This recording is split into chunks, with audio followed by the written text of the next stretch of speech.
creating peace in our lives and the relationships we want can be elusive.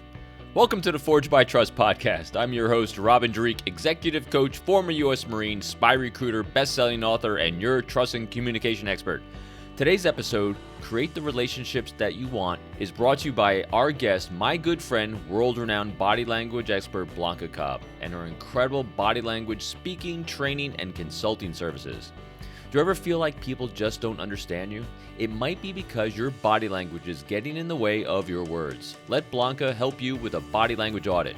She'll tell you the unintended nonverbal messages you're transmitting and give you quick fixes so that your body language is communicating the right messages. Book a call with her at info.co/Blanca Cobb. Coming up next on the Forged by Trust podcast. We see somebody and we don't know the gravity of their life or their circumstances. So common, but what's uncommon is what you do as a result of those experiences. And that's tremendous, is to be able to make peace with the traumas in our lives. If you are like me, you deserve peace and you deserve happiness, and you have to figure out how you're going to get that. To me, it's more than just trying to figure out if someone's safe or not, or whether you're going to be hurt. There's a way to use body language to connect better with people, to understand what people are choosing not to tell you, but they're showing in their behavior. If we just showed more kindness and compassion and caring with other people, our world would change. Welcome to the show. I'm Robin Dreek, and on the Forged by Trust podcast, we decode the interpersonal communication skills of the world's most acclaimed forgers of trust. We unlock the skills and techniques from spies, spy recruiters, master interrogators, globally recognized behavioral experts, C-suite executives, entrepreneurs, acclaimed authors, and thought leaders. Each episode provides specific actions that you can immediately apply to any aspect of your personal or professional life. Today's episode, Create the Relationships You Want, is with my good friend and inspiration, the incredibly talented body language expert, Blanca Cobb. Blanca Cobb has been a people watcher since she was a little girl.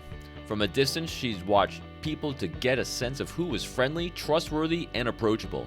She learned early on that people try to hide what they feel, but if you pay close attention to the way they move their bodies and react in situations, they can't hide their feelings. They unknowingly reveal who they are. This is the power of body language. Silent messages are more credible than spoken words. If you know what to look for and how to respond to body language, then you can connect with anyone. And in business and in life, this is your ticket to happiness, success, and peace. In business, you can talk about the benefits of your products and services all you want, but clients have to connect with you as a person before they buy. In life, you can tell your romantic partner all the ways you love them, but if they don't feel connected to you, then there's no relationship. Blanca's goal is to teach you how to create the relationships that you want so you get what you want. It all starts with a body language connection. Let her show you how. During today's episode, we talk about making uncommon choices, creating peace in our lives, decoding the language of human behavior. Blanca, welcome to the show. Hi, I'm so happy to be here, Robin. I'm so happy to have you. I've been looking forward to this a great deal. I stress these things because when I have really amazing experts on, it's humbling, it's invigorating, but it's also a little stressful because I want to make sure I do all I can to highlight the amazing background that forges you into being who you are today. And you are a global nonverbal expert, body language expert. And I love the title of the episode, which is Create the Relationship That You Want, because that is what is the glue that brings life together for us all. So I'm actually going to read, I'm going to do something a little different at the beginning here. I'm going to read something right from your website, which was really striking to me because I think it's a great place to start to get that origin story. Okay. And it is this. I've been a people watcher since I was a little girl. From a distance, I'd watch people to get a sense of who was friendly, trustworthy, and approachable. That's pretty insightful for a little girl. What was the cause for you to be such a people watcher? And what was the spark that ignited the desire for body language and building safe, healthy, strong relationships in life? For me, Yeah. when I was a little girl, it was about survival. I was abused and I paid attention to body language. Now, let me preface this by saying I had no idea what I was doing. I was a little girl. It wasn't until I was an adult reflecting back on my life that I started putting pieces of this puzzle together, and then I could make sense of the picture of my experiences. But when I was little, I was constantly watching. I was looking for changes in tone of voice, mannerisms, and even footsteps down a hallway can let you know if somebody's in a good mood or in a bad mood, whether they're walking with intent and purpose and seriousness or whether lackadaisical. So that is what I paid attention to in order to be able to figure out what might be happening next. So for me, it truly was about survival. There's always someone in life that kind of is right there at the right moment at the right time to actually make us feel safe that first time, because you were delivered later in life to a very healthy place, but it doesn't happen by accident. Do you remember who that was and what it was? The most instrumental person was my mother, because no matter what happened, she loved me and she let me know that she loved me and she was by my side no matter what I went through. And a lot of it, though, and I don't know where I got this from, I felt like I had to do it alone. Mm. It wasn't something to talk about. It wasn't something to tell people. It was, I don't know if I didn't know any better or I just didn't trust anyone, or maybe it was a combination of those two things and some other variables. But I just really felt like I was this lone ranger. If I could forget about it, pretend it didn't exist, then it didn't impact my life. Well, we all know that's not true. Right. But when you're little and you try to make sense of your world, you come up with sometimes unrealistic and crazy conclusions. And a lot of times I lived in la la land because it was just easier to move on with life and just ignore all the bad stuff. Now, not every moment of my life was bad. I can't say that, but there were some really hard moments and it happened with a greater frequency than I would have liked. But what I have learned over time and as an adult is that there's so many people that have this story, exactly what you were saying earlier, Robin. It's so common, but what's uncommon is what you do as a result of those experiences. Yeah, no doubt. And where did you grow up? In North Carolina, And so you're having some challenging, is an understatement, most likely, statement at home. Is that where it was going on, was home? yes, there were Okay. other things that happened in my childhood and adolescence that did not occur in my home. All right. Because I'm trying to be very gentle, but painting a picture for understanding and context. So what was school like at during these years? It was a mixed bag. I I just I identified with small number of people. Although school, you know a lot of people, you really don't know a lot of people, right? There's a difference between friendships and acquaintanceships. And I had a lot of acquaintances and I was friendly with a lot of people. And I had like emotional dysregulation. I There were times I couldn't regulate myself or my own emotions. I'm not trying to give the impression I was crazy and off the wall because it wasn't like that at all. And it's kind of like you just go, you just kind of exist and you kind of follow the crowd. Like I learned not to be assertive. I didn't want to draw attention to myself. If I could just like blend in like a chameleon, then you could kind of exist, right? Mhm. And then somehow my adolescence was topsy-turvy. I mean, I was at one point, I was like wicked popular, and then I was completely hated. It truly was. There were two ends of an extreme for me, and it was very difficult. I mean, even right now, it's hard for me to talk about because it was so painful.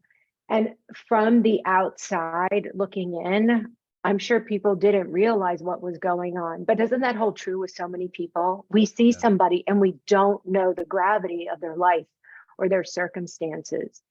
And again, I wanted to forget. I wanted to pretend certain things didn't happen because it made it easier to accept and to move on. However, it's like that lava that's at the tip of the volcano. It's bubbling, it's brewing, but it hasn't quite yet exploded. And for me, that explosion didn't occur until I was in college. And then that's when I was like, I can't do this anymore. And that's when I sought treatment. I had to figure out okay, now it's impacting my academics, it's impacting my studies as a student, as a college student. I'm like, okay, something has got to give. And that, for the first time, is when I dealt with it, got some relief, and then also was able to make peace with it. And that's tremendous, is to be able to make peace with the traumas in our lives. There's so many things in there. I guess I'll go with the first. You said earlier that you felt like a lone ranger, and you actually Very finally scary. came to a point where you're like, I need help. Yes. What caused it? It's because I wasn't functioning anymore. My everyday life as a college student, it just wasn't working. My escape was academics, was school. I couldn't escape anymore to that place because I couldn't concentrate. I couldn't focus. I wasn't doing well. And then everything just imploded from there. And I was like, okay, I'm going to flunk out of school. I can't have this happen. And just so happens that, I can't believe I'm talking about this. So I'm not sure how ready I am to talk about it. So I'm going to tell you what I'm comfortable Yeah, sharing. it's all about you. I'm not And pressing, I it, promise. oh, I understand. But just for everyone who's listening to understand, there are certain, before I go into that story, sometimes you will hear survivors who can talk about their situations and their past very easily and very comfortably. And that's great. And there's another camp, and I'm a part of that camp, where it is still very difficult. And it doesn't matter how many years or decades it has been for me.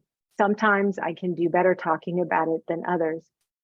So now that I've said that, I had a roommate in college, and I was struggling, and we were taking similar courses. And one day she just asked me, she's like, what's going on? I'm noticing some things are different. And I was at my breaking point, like almost nervous breakdown. And then I just let it out. I just said, this is what happened. And she was like, whoa, wait, what? So we sat down and we talked about it. And it just so happens that she knew a psychologist because her parents were going through some difficulties. And she said, we really like this family psychologist. I think you should talk to her. And I said, okay.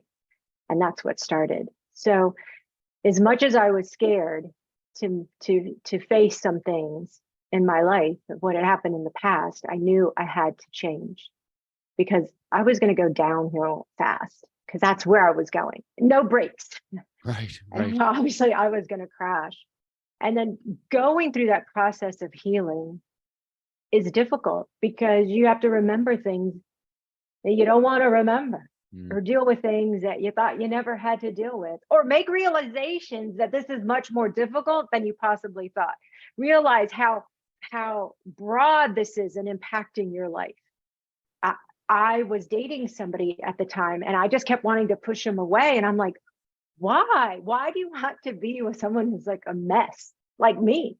His life was together, his family was intact, he was doing great in school. And it was a head scratcher. I'm like, why? To me, it just seemed, and I had this fallacy. I mean, I believed this bullshit that because There's a great truism in life. There's three things that bind all of us together, and that is death, birth, and trauma. We all have varying degrees of that trauma, but it's a huge binder. We're never alone. I was the same way. Different experiences, different causes, but you have muscle memory of being self-reliant and no one's there for you. And when the first time someone actually is, it's mind-blowing and really shocking. But part of that is realizing that, wow, I am not alone. that is tremendous. And thank you for reminding me of that. But going back to what I had started saying, I just wanted to push this guy away and just say why. Like, I had this crazy belief that I wasn't good enough. I didn't fit in. Like, how could I be a part of a better world if this is where I came from and this was my life and my experience? And it took a really long time to realize that because I survived some traumatic experiences doesn't make me less than. And that's what, when we started off our conversation, the top of your podcast, it's like making peace with it. Making peace with whatever happened can just change the trajectory of your healing and of your life, because you're not strapped. You don't have this anchor that's weighing you down as you're walking forward and moving through life and trying to create a better one for yourself. And those that you love in your life too. I mean, I know you are a tremendous mother.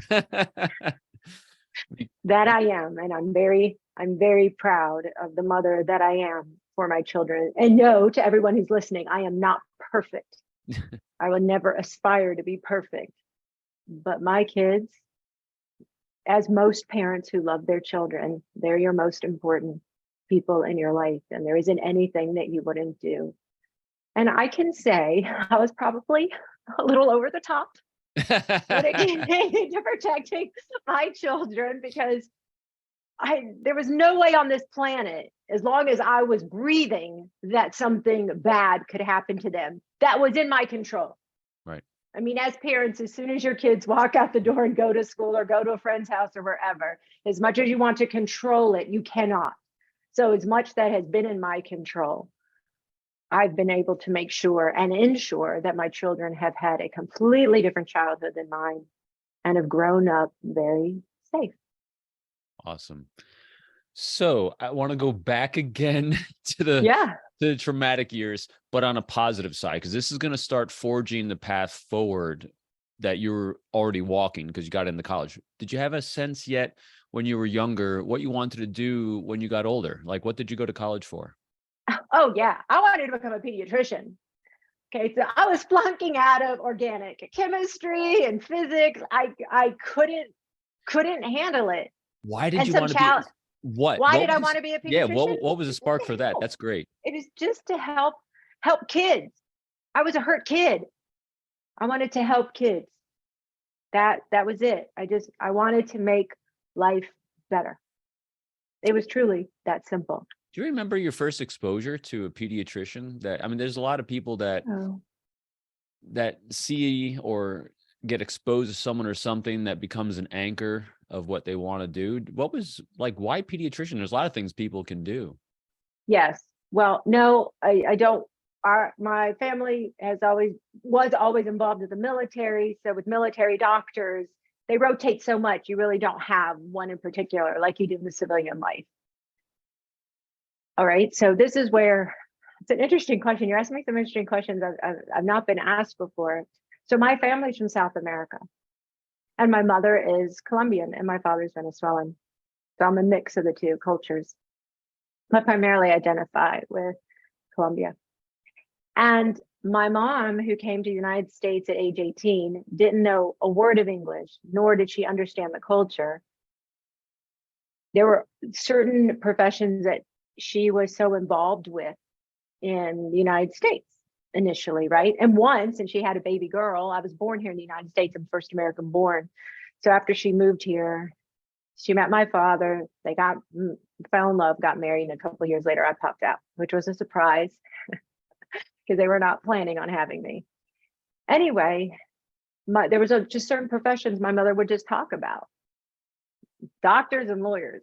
And now that I think about it, it's probably not unique just to my mom. I think a lot of parents talk to their children about law and medicine because they think that they're good fields. So I didn't really have exposure to a lot of different professions, even though I was raised here in the United States. You live what you learn, right? So even though other people might have parents in different fields, it's just what we talked about at home. And so my mom just kind of planted that seed. And that's where I was like, okay, I could become a doctor, and I like children and pediatrics. It just made sense. Ultimately, that's not what I did. I changed gears. I shift gears really fast, and I went into psychology, and it's a different helping profession. The theme is exactly the same. I was just curious where the pediatrician came from because it's unique. It's really specialized. So we get into college. We are not having a very good time studying medicine, obviously. No. So what sparked the change? Oh, because at that time in college, I was getting help. And I liked the impact that it had on me, processing different parts of my history, understanding it as much as I could, and realizing that you can't understand everything. Sometimes it's going to be a big mystery. It's going to be that big question mark forever, and making peace with that. And you're going to hear that theme with me. Peace is just so important in life. We need emotional and mental peace within ourselves and in our environment, people who we invite into our environment, into our lives. And I just said, wow, I could help. I volunteered at the Rape Crisis Center. I volunteered at Guardian Ad Litem, and it was all dealing with people who had been through and experienced and survived trauma. And the more I did it, the more I enjoyed it, the more I was making an impact. And then I just felt better because I was doing something to help others, even if it was for a little while. And then that's what I wanted to do. I love that theme of peace. It's a great Oh, one. yeah. Let's talk about peace a little bit. Yeah. What's the benefit of peace and how do people do it? When you're peaceful, you don't feel like you're on eggshells. If you think about certain people in your life or certain experiences, I'm sure you can think of at least one person that you were very uncomfortable around. Either it was their mannerisms, the way they talked to you, the way they interacted with you. You felt like there was nothing you could say that was right. Everything you did was being criticized. Or they would offer to do something, but you're like, what's the catch? Because you're not doing it just because you want to do it. You're doing it because you're going to get something out of it. So what is it? And there's no peace in that. There's no peace if you feel like everything you say to somebody, and I am saying the word everything, that everything you say to a particular person is wrong. It's going to be challenged. It's going to be judged. It's going to be criticized. There's no peace in that. And if that's part of your world, then you're on edge. And then you're waiting for it with somebody else. So instead of really accepting somebody who could be like genuinely nice, because there are people out there who are generally nice and loving and caring and want the best for you, you're second guessing it because you're so used to living in a chaotic environment or being around somebody who makes you anxious and on end. Peace is huge. Like when you go to sleep, even you want to be able to rest in peace. Do you know how many times people go to bed and their brain, instead of relaxing, their brain is just churning and churning and churning about problems, about I should have said, I could have done, what's going to happen next? There's no peace in that. Right. You need peace. And then physiologically, you need peace for your body to really function optimally. It can't be stressed out all the time. You're going to get sick. Something's going to happen. No doubt. I think 99.999% of the people listening can identify with those moments that you just described. What's like one or two things people can start doing to start bringing peace to themselves? One, if you were like me, and notice I said were, I'm in a totally different place than what I was. If you were like me, you deserve peace and you deserve happiness, and you have to figure out how you're going to get that. If that means dealing with your past, letting go of certain people in your life who are bringing you more anxiety than love, then you have to let them go. I'm not saying it's an easy decision. We get comfortable with chaos, and that's the crazy thing about us. We get comfortable with chaos because it's predictable. We like predictability in our lives. And then if we don't have it, we're like, that is very nice and peaceful, but I'm going to come back to what I know, because at least I know this devil. At least I know what's going to happen here. I don't know when the switch is going to flip with another person. But you have to create it for yourself. And sometimes that means that you have to make some very difficult decisions about who you're going to keep in your world and who you're not. That's huge. And then find out, what is it that brings you peace? Like seriously, is it when you just have a cup of tea and you're reading? Or is it when you're taking a walk? Is it when you talk to a particular person? It is. These are really powerful moments in creating the relationships that we want, which is the theme of this. So when someone's facing someone that's bringing this kind of chaos into their life, and they know they don't want this person in their life, what can they do to help themselves over that first start of getting rid of this person, what can they do? If you feel like you can have a conversation with this person, have it.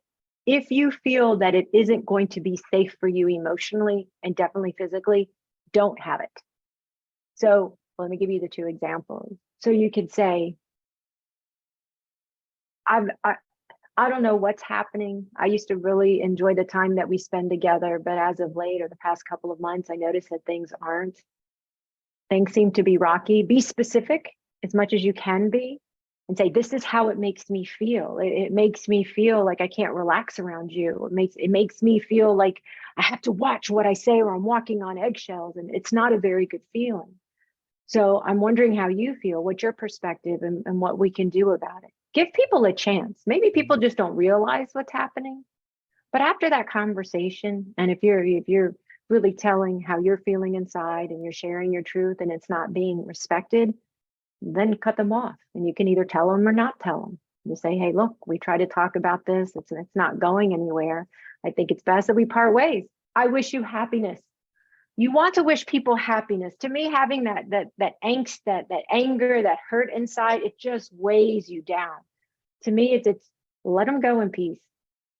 And then if you feel like you can't talk to this person for whatever reason, block, delete.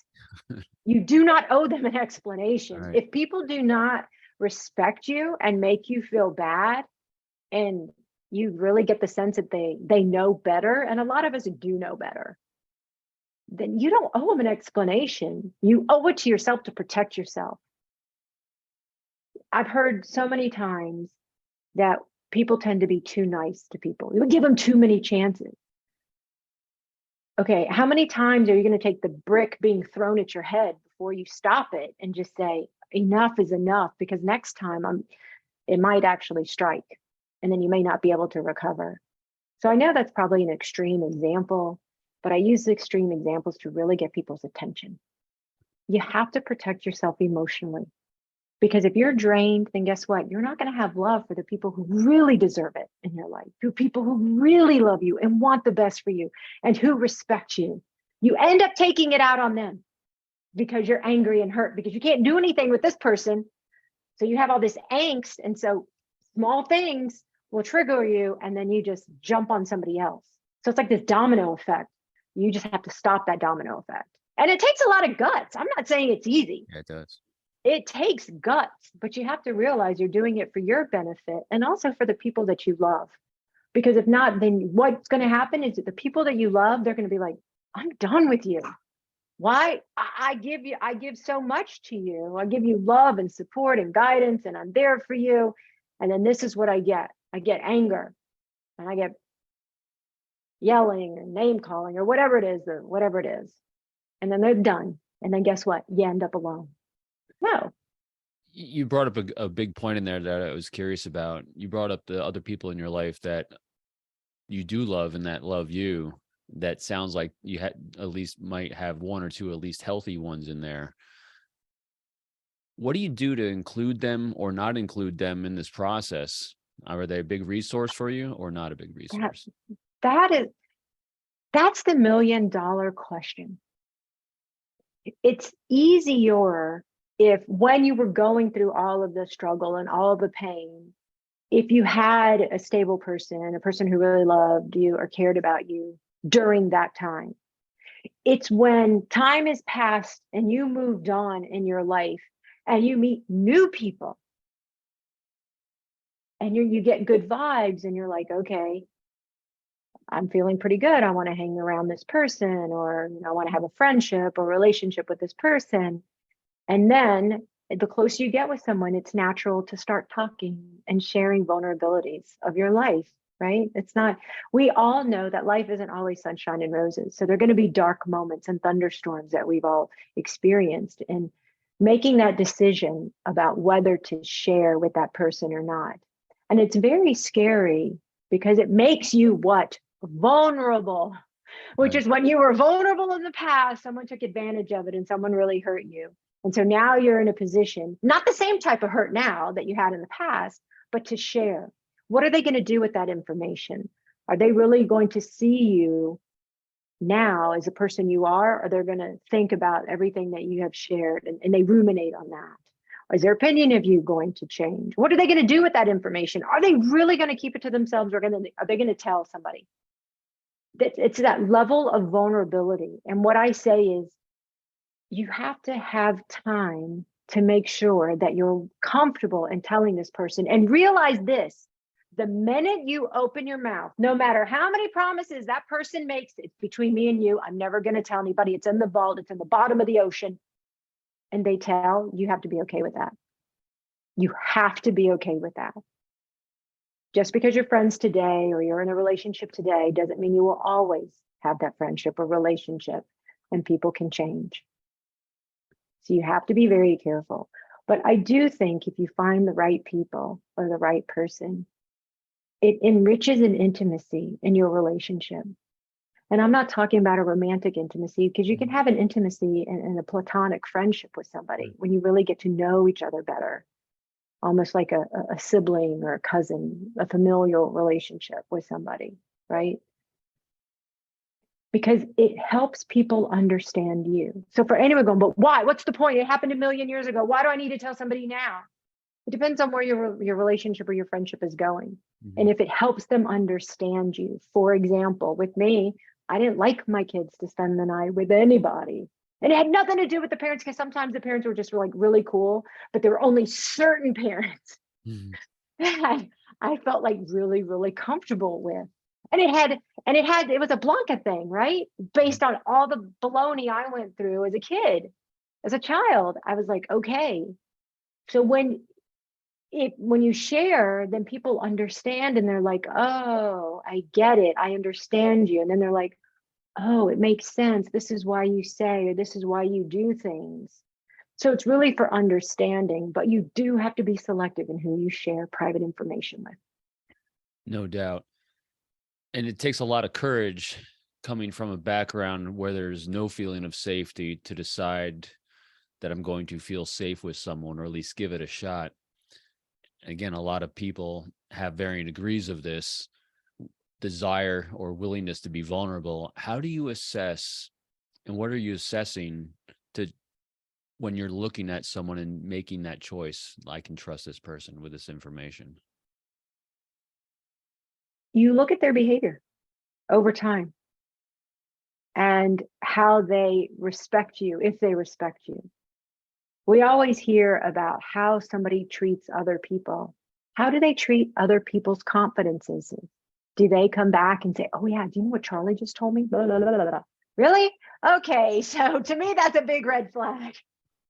Because I'm thinking, all right, if you're sharing what Charlie told you, what are you going to be potentially sharing about what I tell you? Now, having said that, there are certain relationships or friendships that you tell each other every little thing and you know it's in the vault. Look, these are no hard, fast rules. These are guidelines, because people are different. So you just have to use your best judgment. And then what do they do with other people's confidences? How do they make you feel? Like if you make a mistake, or you to tell them something that has happened, it doesn't have to be, the deep, dark secret, but you tell them something. How do they respond to you? Are they understanding and accepting, or are they judgmental? Or they're looking at you like that, well, that was a stupid thing for you to do. Right. Oh, okay. They're giving you hints of who they are and how they're going to handle that information. And over time, people will definitely show you who they are. You just have to pay attention to it and not dismiss it. Perfect. I love it. Past patterns of key behaviors are great predictors of future ones all the time. Yes. Now, I do have an issue with that statement, because I don't think it holds true in every single. And I'm not challenging you. I'm just challenging you saying. But past behavior does predict future behavior. But then there's no room for redemption. There's no room for forgiveness. There's no room for people to change. And not everybody, just because you stole, I don't know, $10 when you're in high school or something, does that mean you're always a thief? No, in my opinion, it doesn't. People make dumb mistakes. People make stupid mistakes. And so I don't, because we're not perfect. And we're people, and we're fallible, and we're sinners, that we're going to make mistakes. But I do think that people can change if they really want to. So I don't like that saying because it just feels like once you make a mistake, your life is over. Your career's over, your relationship's over. You're never going to find another healthy relationship. You're never going to get a good job. You're never going to whatever because of past mistakes. And that is why I challenge it, because I know plenty of people who've made mistakes, or they're in relationships and they acted a certain way in that relationship because of whatever those dynamics were, who aren't the same in other relationships. Sure. Does that make sense? Oh, yeah. Most of the mistakes, as you call them, I think people are making in life are caused because of unresolved trauma. Mm. And so as we all work through our trauma and challenges, we overcome it, and then we have peace. So it's when you have peace, you're not making these goofy things in life happen. So I'm completely on board with you 100%. We're not the person we were yesterday. But I think to your point, when assessing who you can share with today, it's an indicator. Yes. You know, like you said red flag. Yeah, it's a red flag. Yep. Doesn't mean don't proceed, but proceed with an awareness that it may get out. That's right. Or the flip side, Robin, sometimes you get no indicators from somebody. Right. And they turn around and they backstab you. And you're like, oh my gosh, why didn't I see this? Where did this come from? You're surprised. You're like, this is so uncharacteristic of this person. Like, how did I miss the sign? So again, all that you and I talk about are guidelines. Yes. All right. So we made this great shift in Mm-hmm. college. We find someone that we start to feel safe with, and we're healing. What was next? Then I went to graduate school. I got married, went to graduate school, and had two adorable children who God blessed me with, and who I've raised and who I adore. And I know I already said that, but I do. I love my children tremendously. And unfortunately, that marriage did not work out. And yeah, so I guess that's all of it in 2.6 seconds. There's more than that. So we went to grad school for what? Psychology. So I ended up earning a master's in psychology. And what did you want to do with it? That's a good question. I wanted to help, always helping with children. The research that I was doing in graduate school had to do with children who had been abused. Right. And I just wanted to stay in that field. And I did work for a few years as a school psychologist. And then after my ex-husband and I had our first child, then I stayed home. And I was a stay-at-home mom for like 1,000,001 years. It feels And like forever. and I loved it. No, for a very long time. It wasn't drudgery. I mean, it was a blessing to be able to be in that position where I could stay home. He wanted for me to stay home. I wanted to stay home. He understood my past. He knew what I had went through and how important it was to both of us that one of us was taking care of our children. And that's what we did. So we have this incredible background full of challenges that forged you into who you became you are a human being expert from your life. How'd you get into the area of body language and nonverbal behavior? Oh, this is a fun question. So one day I happened to see a clip of Al Roker interviewing a body language expert, and she had released a book. And I was like, wow, that just seemed intriguing, because I always thought it was for like, the FBI, the CIA, law enforcement, but not for everyday people like me. And she was promoting her new book, talking about body language. Okay, and I was like, hold on, Blanca. Yeah. Everyday people like you. Yeah. You just shared one of the most profoundly impactful stories I've ever heard in my entire life of literally having to read people so accurately for safety. That is not every day. So that is a quadruple PhD in human behavior. So please don't short sell yourself on the reps you have compared to someone who goes through a couple of classes in a PowerPoint for the first time in their lives. So I got it. I see what you're saying. You're not every day. You're much more than every day. Anyway, keep going. And I started studying with her. I took her classes and Do you mind mentioning who it is? Oh yeah, it was Janine Driver. Oh, Janine Driver. Yeah. Yes. And I And how'd ended you up meet? working because she was the one who was being interviewed by Al Roker. And you reached out. And I reached out. I did. What And I inspired you started, to reach out? That took a lot of courage too. well, one, she was teaching body language classes to the public. And two, I was just amazed because by the time I had seen this clip of her, of Al Roker interviewing her, I'd already dealt with all of my trauma and Mm. all of my past. And I had already figured out what I was doing as a little girl, was reading behavior, was watching. And Yes. I was like, oh my gosh, I wanted to learn more. How else could I use this? To me, it's more than just trying to figure out if someone's safe or not, or whether you're going to be hurt. There's a way to use body language to connect better with people, to understand what people are choosing not to tell you, but they're showing in their behavior. So it's almost like this superpower, because I really do believe it is that. And so I studied with her and I worked with her for a period of time. And then oh yeah. So there was a period of time during that time frame that I was up in Washington, D.C., where Janine is located. And I went to the John Edwards trial. He was being tried in North Carolina. And I was in the overflow courtroom. And so I'll make a very long story short. There happened to be two reporters who were sitting beside me. And just in general conversation, I asked, what's your connection to the case? I didn't know that they were reporters.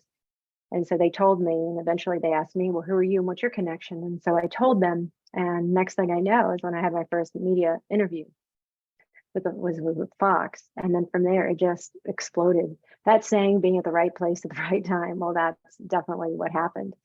And then 5 years after seeing Al Roker interview Janine was my first appearance on the Today Show. And guess who interviewed me? Al Wow. Roker with Tamron Hall. So that's really interesting. You said something in there about how you were at the right place in the right time. Yeah. Yes. But But someone saw something in you as well. What were they seeing in you at that point in time? that's a question for them, because I didn't ask. I didn't say, hey, what do you see in me and why do you want to interview me? I do believe part of the reason was that people were intrigued by body language. People want to understand it more. They wanted for me to read John Edwards' body language, and I think they thought it would be a good story. Also, this was during jury deliberations, and if I remember correctly, I think it took the jury more than a week, like 9 days or something like that, before they reached a verdict. And well, as they're waiting for the jury to make a decision, they were looking for a news piece, and they thought it would be a good one to talk about body language. So that's how that started. It's interesting because there's a lot of people, as you already said, that are into body language, FBI, law enforcement, all that, but they chose you. I really Yes. am interested in what they saw in you because they saw something. It wasn't just body language. There's more to it. That we all give off an energy. We all give off a vibe, but also we have an ability to communicate and forge good, healthy relationships within seconds with people. What can people do with their body language, and what are they assessing to see if someone's a good, healthy relationship for us? People want to see that who you really are. So if you're a nice person, you're not faking nice, but you're really nice. And a lot of times people will say the right things, but their body language shows something completely different. For example, if I'm talking to you, Robin, and I'm like, I'm glad to be here on your podcast. Thanks for having me. See how you're smiling right now? You know exactly what I'm doing, which is I'm saying the right and you're things. shaking your head too. Right. I'm saying the right things, but my body language is in complete contradiction to that, which means you're not going to buy it. You're like, yeah, right. Next, scratch her off the list. Next guest. And it's that disconnect. It's the incongruency between body language and words. And people are going to believe your body language more than they believe words. Why? Because so many people know how to lie and do lie. Now, not all lies are like the detonators that explode and ruin everything. But we do know that there are a lot of social lies, white lies. And one reason we have socialize is it really helps keep people together, right? So do you really need to tell somebody that their pot roast is the worst thing you've ever had in your life? Or is there a way to kind of be nicer about that? So we do know that we tell people white lies to help preserve relationships. So no judgment whether it's right or wrong. I mean, everybody needs to make their own decision, but we do know that people tend to do better with honesty than with deception. So it's interesting. I'm kind of drawing this line right through everything as you shared. So it's all about peace. We can't have peace unless we can resolve our trauma, or at least be working on our trauma. And when we have peace, we have congruence of our body language and our thoughts and emotions, which engenders trust, which engenders a great relationship. And that's what we're assessing others. So that's what you said. Yes, I'm just checking. Yes. Yes. So I'm thinking that's what you were that's what they were probably seeing in you at that point when you're in the courtroom and assessing, is not only did you bring the skills, but here's a person we want to have a good, healthy relationship with, because you had already worked through it. You had begun your work, because it's a journey, not a destination, but you were working through. So you had a lot of congruence, most likely. I would believe so. I definitely would believe so. I mean, we all struggle with that, meaning there's sometimes someone will ask you a question you're not sure how to answer. Like earlier in this conversation, I said, I'll tell you with what I'm comfortable talking about. So having a healthy boundary isn't being mean, it's protective of yourself, but it also lets somebody know, okay, I got it. There's certain things we can talk about and certain things we can't talk about. And what does that do? It helps the other person trust you because you have these boundaries. They know you're going to level instead of BS. And that's huge. It's a great point you brought up too, because then does it give you also the ability then to assess the response the other person gives? Absolutely.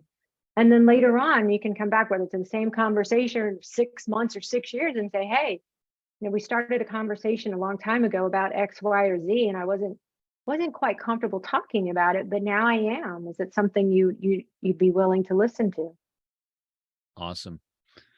This has been a journey, I gotta tell you. With all your background, skills, and understanding human behavior and body language, what are a couple things people could take away that you'd recommend, if we didn't cover them, that would help people forge those good, healthy relationships in their lives? When you're reading somebody's body language, don't presume you know exactly why they're showing a particular body language. Don't make assumptions, because a lot of times you might be wrong. It could be for reasons you haven't thought about. We tend to look at other people through our own lens and our own experiences instead of seeing that person for them and through their lens and their experiences. This is where you have healthy conversations, and healthy meaning you ask questions instead of making judgments and assumptions and criticism. Say, hey,